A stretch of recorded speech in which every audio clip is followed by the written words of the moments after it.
This is the Cedar Creek Church Living It Out podcast, a midweek reminder where we discuss key takeaways and principles from the weekend message to help you live out the truth that you matter.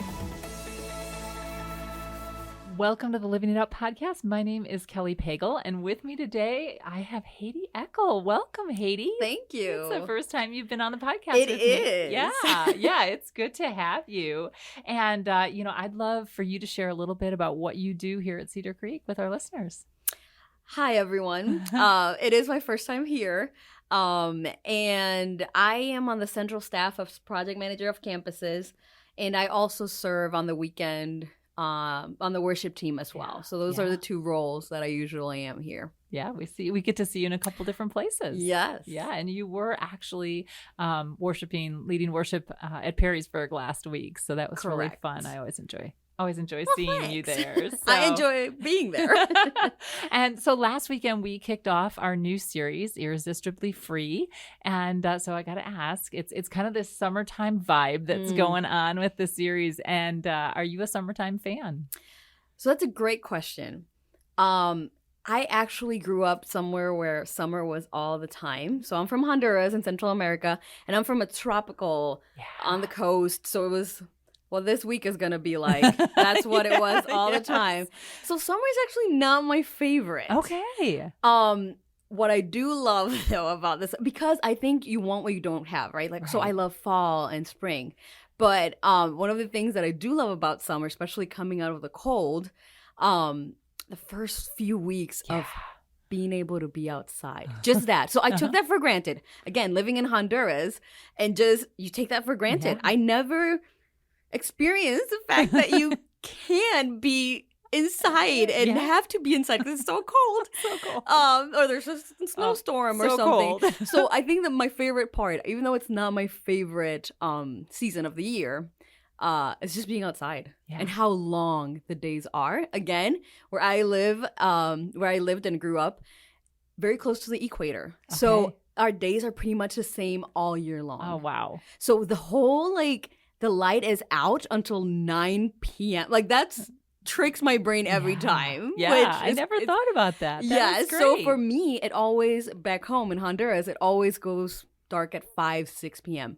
all year long. So anyway. That is interesting. Mm-hmm. Very cool. Very cool. Yeah, I have to agree with you that opportunity to be outside and not have to bundle up. I mean, we can be outside in the winter, obviously, but you don't need 15 layers on in order to be comfortable. I mean, you can. Should you, though, in the winter? I don't know. That is true. I am definitely more of a summer fan because of that. I like to be outside. I like the long days. I like to not have to put on boots and coats and hats and mittens in order to be comfortable outside. Yep. So, yeah. I'm with you. I do like summer. I don't mind the super hot, but I like super hot more than super cold. So I guess I'm okay. Fair enough. Oh, well, we are going to be talking about freedom in this Irresistibly Free series. And that is, one of those themes of summer is that you're more free. We can just go outside. We don't have to put on all of the clothes. And so that's sort of how we got here with that. But Ben kicked us off by talking about, what freedom looks like and what people's connotation is with that. And he jumped into this idea of freedom with a goldfish, which I thought was pretty interesting with Fish Stick here. It was. Made me a little nervous. I'm sure a lot of people.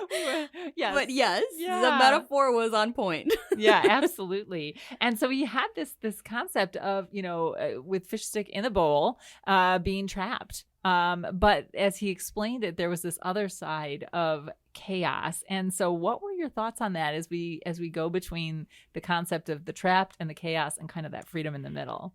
Yeah, I thought it was super interesting because I feel like the environment that I grew up in, I felt more trapped. So going back to Fish Sticks, I think I felt more like I was in a little bag instead of so I think I had a lot of restrictions in the culture that I grew up in and in the church. And even though we know we love Jesus and there are certain things that now being in a different culture, I realized I have the freedom to do these things. What is interesting though is I do remember growing up, sometimes it could feel like, oh, freedom is, and Ben, I talked about it, doing what I want, when I want, how I want it. Then you go to chaos. So I think I went through some rough years because it was so, I felt so trapped, and it was so, for me personally, whether that was with my family or, cliche as it is, I grew up in as a pastor's kid. So just all those things can make you feel trapped and can make you feel like you want the freedom, right? Yeah. But then I experienced the other end and just all the consequences that come with the chaos, which is not great either. Right. It's not. Once you taste, quote unquote, that freedom or what the devil has told you that freedom is, because that's not really what it is, as we learned, right? As we learned, absolutely. But I've experienced that on both ends, and so I loved hearing that metaphor, even like the whole trapped freedom and then chaos, because I've experienced it for sure. Yeah. So that the analogy was good. And I've heard, now my husband was a PK, also a pastor's kid.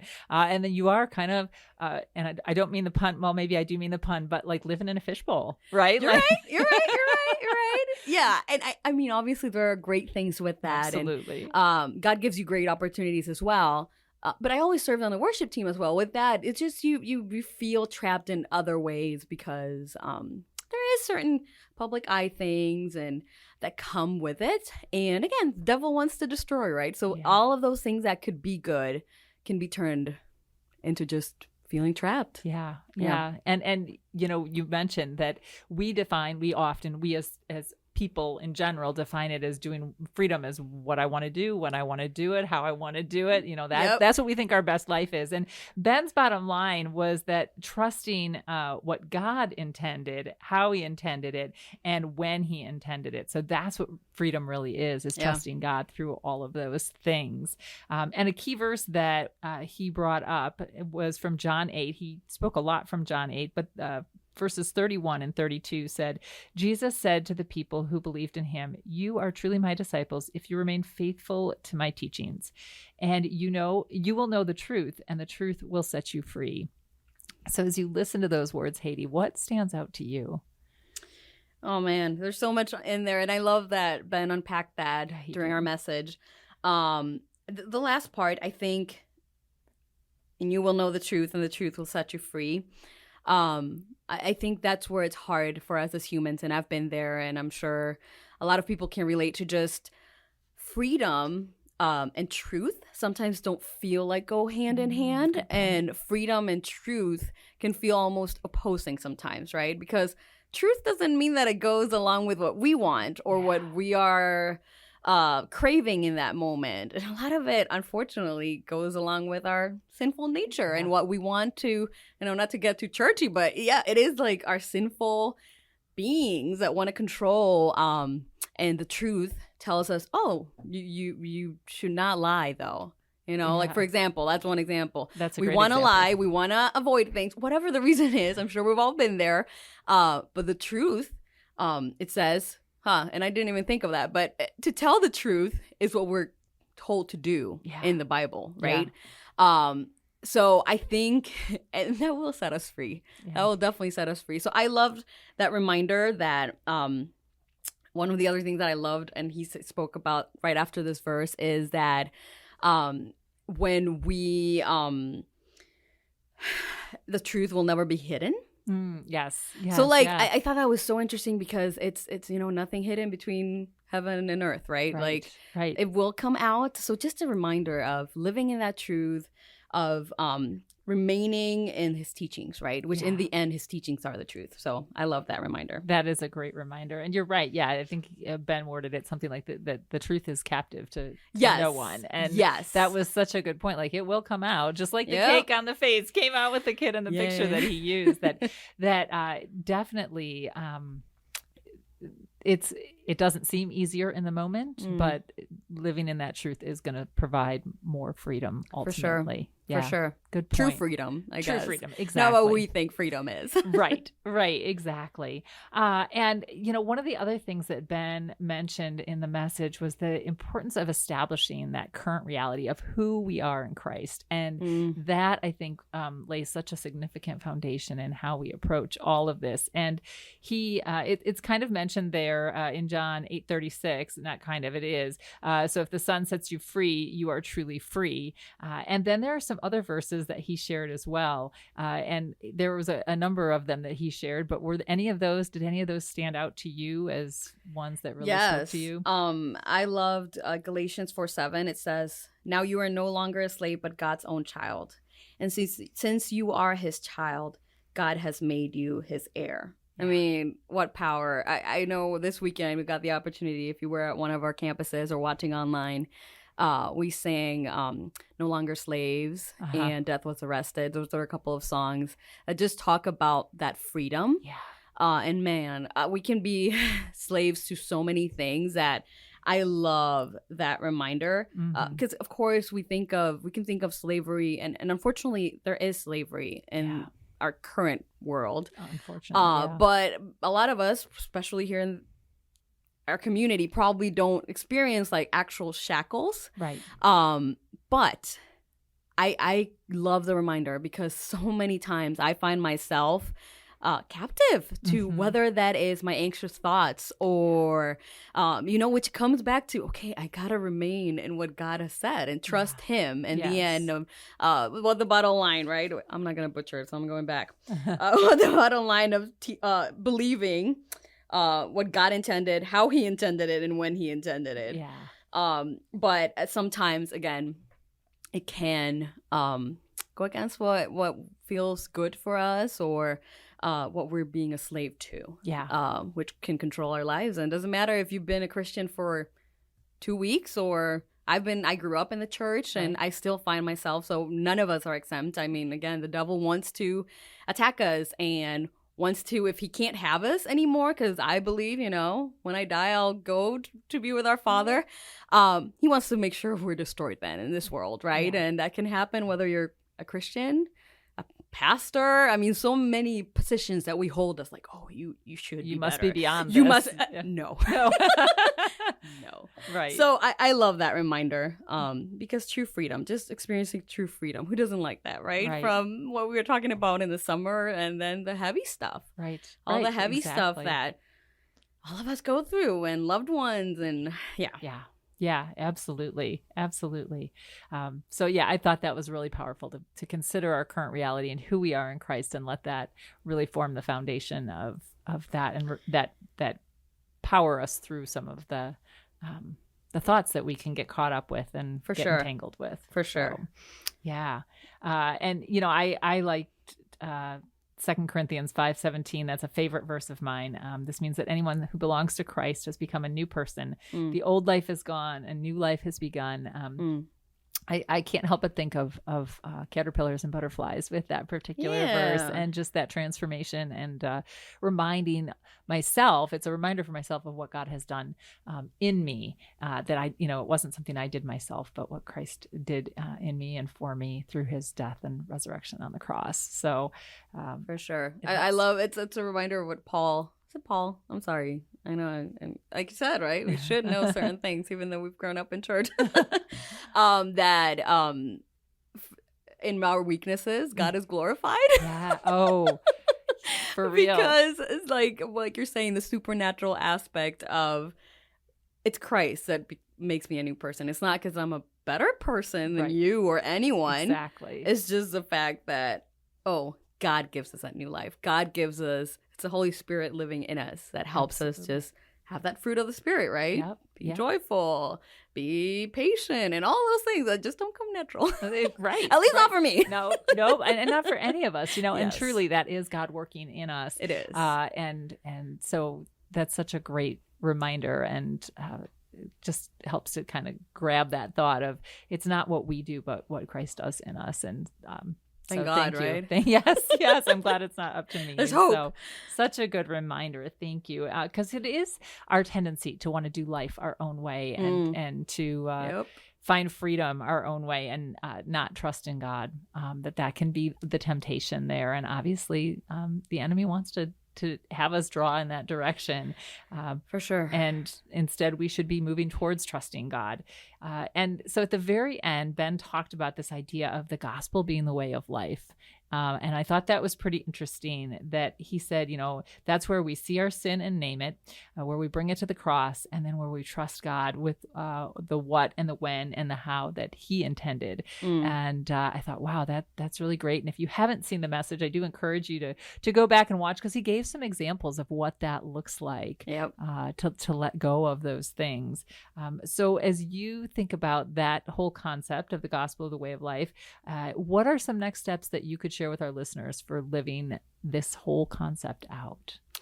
I love the first step to anything, as I think we've all probably heard it.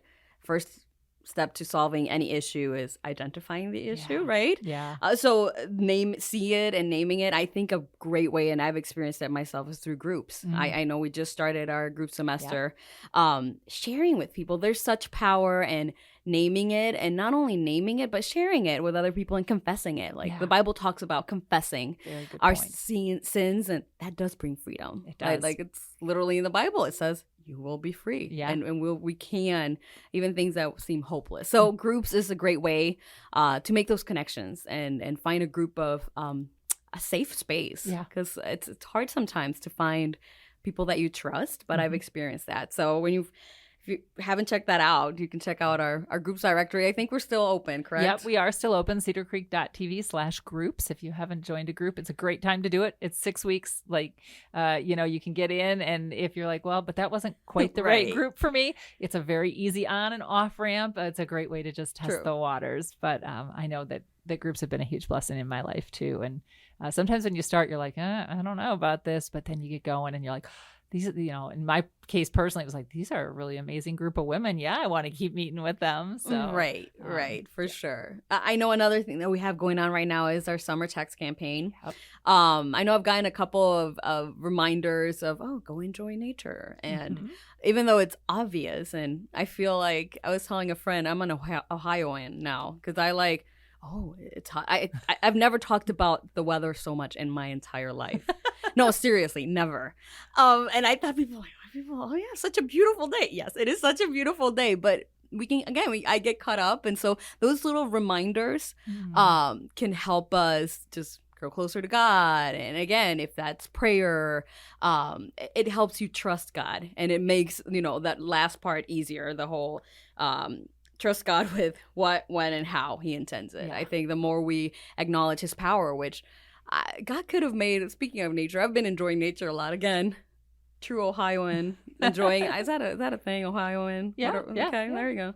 I've only lived here for 3 years, but I feel it now. It's every time it gets warmer, to see the beauty and trees, and God could have made all of that practical, right? Yeah. Like, okay, you need food, you need oxygen, you need shade, all these things that we get from nature. But he made them beautiful as well. So just contemplating that something like as small as a flower, just God created it for us. And that makes me trust him better. Yeah. So I know we've talked before about different ways to connect with him. But again, the summer campaign has been great for me. Yeah. I think that's a good point, that we see God through those different things that are coming out in the summer text campaign, the nature, the detail that he put into his creation, and he put that same detail into us and into his love for us too. So for sure. Yeah. Well, and this weekend you all sang a really fun song.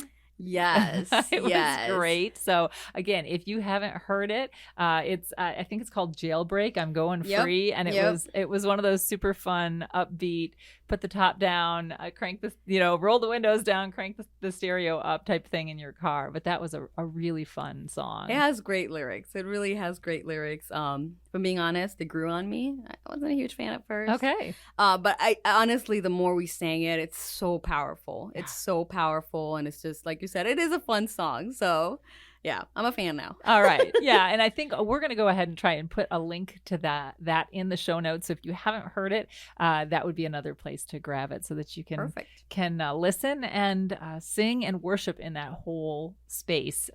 Because like you said, the words are pretty powerful as you consider them. So excellent.